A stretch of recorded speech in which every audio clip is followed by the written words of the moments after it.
মাননীয় স্পিকার গত 18 মাস যে আরামে ছিলেন সেই আরাম এখন আর হচ্ছে না। এই কারণে আমাদের অনেক সমস্যা হয়ে যাচ্ছে মাননীয় স্পিকার। কারণ আমি প্রমাণ দিয়ে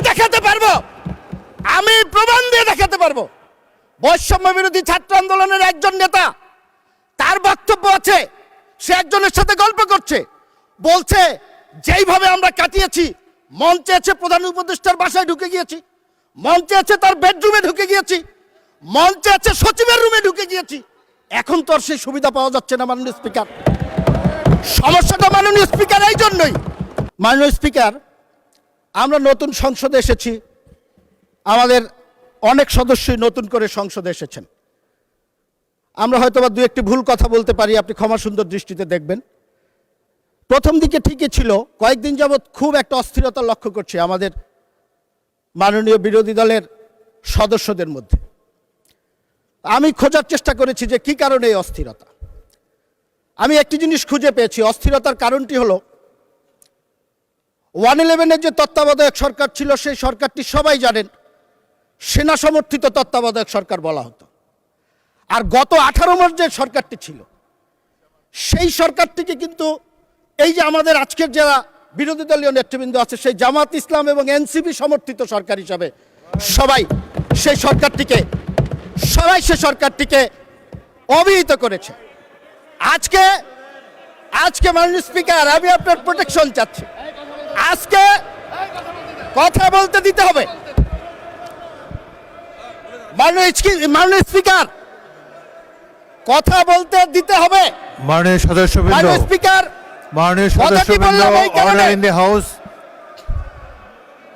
কথাটি বললাম এই কারণে করবেন না, বক্তব্য গত যে 18 মাস, মাননীয় স্পিকার গত 18 মাস যে আরামে ছিলেন সেই আরাম এখন আর হচ্ছে না। এই কারণে আমাদের অনেক সমস্যা হয়ে যাচ্ছে মাননীয় স্পিকার। কারণ আমি প্রমাণ দিয়ে দেখাতে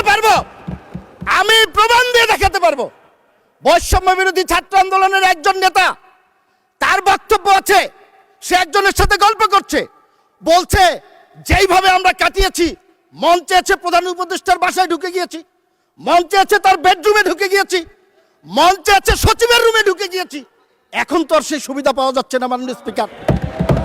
সমস্যাটা মাননীয় স্পিকার এই জন্যই। আমি একটি কথা বলতে চাই আরেকটি বিষয়ে। জুলাই আন্দোলন নিয়ে কথা হয়েছে, এখানে আমি অন্ততপক্ষে 3 জন সংসদ সদস্য বক্তব্য দিয়েছেন, রেকর্ড আছে আপনার কাছে। একজন বলেছে 844 জন শহীদ হয়েছেন, একজন বলেছে 1000-এর উপরে শহীদ হয়েছেন, একজন বলেছেন 1400 শহীদ হয়েছেন। মাননীয় স্পিকার, আমি যতটুকু পড়াশোনা করে দেখেছি, স্বাস্থ্য মন্ত্রণালয় বিভিন্ন হসপিটালের সূত্রে পাওয়া তথ্যের ভিত্তিতে প্রথমে বলেছিল 1400 অধিক শহীদ হয়েছে, এবং এটা জাতিসংঘের সংস্থাও বলার চেষ্টা করেছেন। পরবর্তীতে মুক্তিযোদ্ধা মন্ত্রণালয় একটি গেজেট প্রকাশ করেছেন, সেই গেজেটটিতে অতীতের গেজেট বাতিল করে 844 জনের একটি চূড়ান্ত তালিকা প্রকাশ করেছেন। এখন সমস্যাটার জায়গা কোন জায়গাটায়?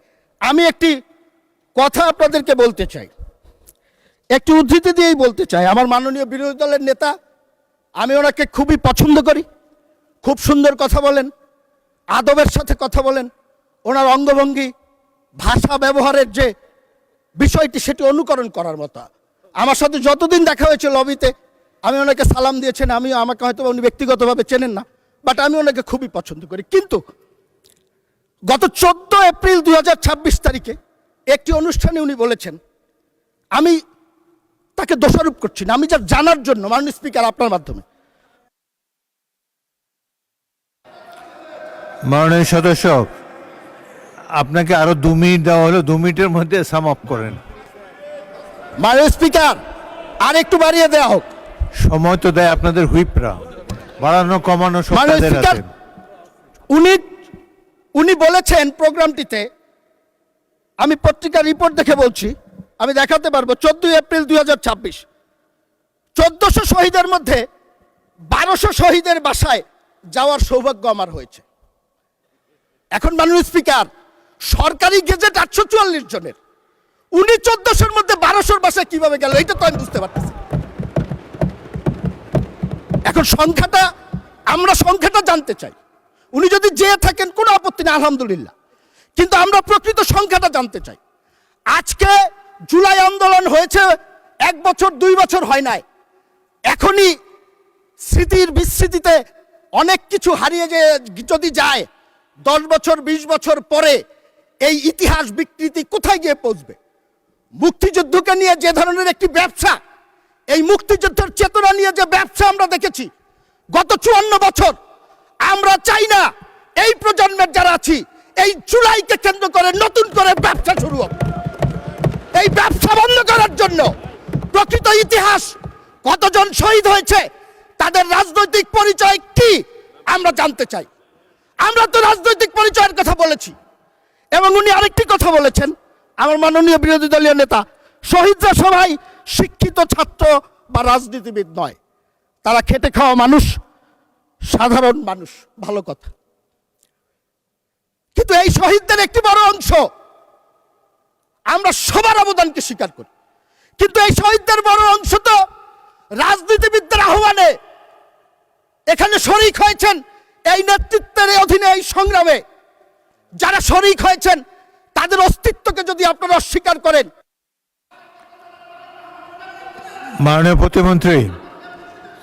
মাননীয় প্রতিমন্ত্রী 2 মিনিটে শেষ করেন এবার, ফাইনালি ক্লোজ। থ্যাংক ইউ মাননীয় স্পিকার। তাদের অস্তিত্বকে যদি আমরা অস্বীকার করি তাহলে শহীদদের উপরে এবং যারা আহত হয়েছেন তাদের উপরে আমার মনে হয় একটু অবিচার হয়ে যাবে। সর্বশেষ 2 মিনিটে একটি কথা বলবো মাননীয় স্পিকার, সেটি হলো বাক স্বাধীনতা কিংবা মত প্রকাশের স্বাধীনতা সবার আছে। এটার জন্যই তো আমরা লড়াই করেছিলাম, জীবন দিয়েছিলাম।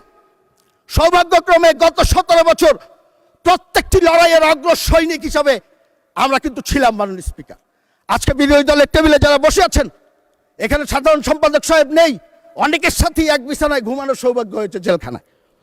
তো সেই জন্য বলতে চাই, আমরা বাক স্বাধীনতায় বিশ্বাস করি। আপনি সরকারের সমালোচনা করবেন, সরকার ভুল করলে বলবেন, সমালোচনা করবেন, কার্টুন করবেন, কিন্তু আমার নেত্রী মারা গেছেন, তাকে উদ্দেশ্য করে যদি আপনাদের কর্মীরা কোনো অশালীন বক্তব্য দেয়, আবার প্রধানমন্ত্রী আছেন, তার অবশ্যই সমালোচনা করা যাবে, সেটি নিয়মের মধ্যে করেন। ব্যক্তিগতভাবে, পারিবারিকভাবে আমাদের পরিবারের সদস্যদের বিরুদ্ধে যদি এইভাবে উচ্চারণা করা হয়, সেটি কিন্তু আমাদের জন্য দুঃখজনক। এবং একটি কথা বলবো, সেটি হলো যারা এই কুচ্ছারটনা করেছে, আপনারা এখানে অনেক সুন্দর সুন্দর কথা বলবেন, আমরাও শুনতে চাই, আমরাও কাজ করতে চাই আপনাদের সাথে, কিন্তু যারা কুচ্ছারটনা করেছেন আমরা তো দেখলাম আপনারা তাদেরকে পুরস্কৃত করেছেন। যিনি কুচ্ছারটনা করেছেন, অশ্লীল মন্তব্য করেছেন, তার পরিবারের সদস্যকে আপনারা সংসদ সদস্য করেছেন। কি প্রমাণ করতে চান আপনারা? কি দেখাতে চান আপনারা? আমরা এখনো বলবো, একসাথে কাজ করতে চাই, আপনাদের সাথে কাজ করতে চাই। যে স্বপ্ন নিয়ে 24 জুলাই অভ্যুত্থান হয়েছে, সেই অভ্যুত্থানের চেতনাকে বুকে ধারণ করে আপনাদের সাথে সরকারি এবং বিরোধী দল একসাথে কাজ করতে চাই। ধন্যবাদ মাননীয় প্রতিমন্ত্রী।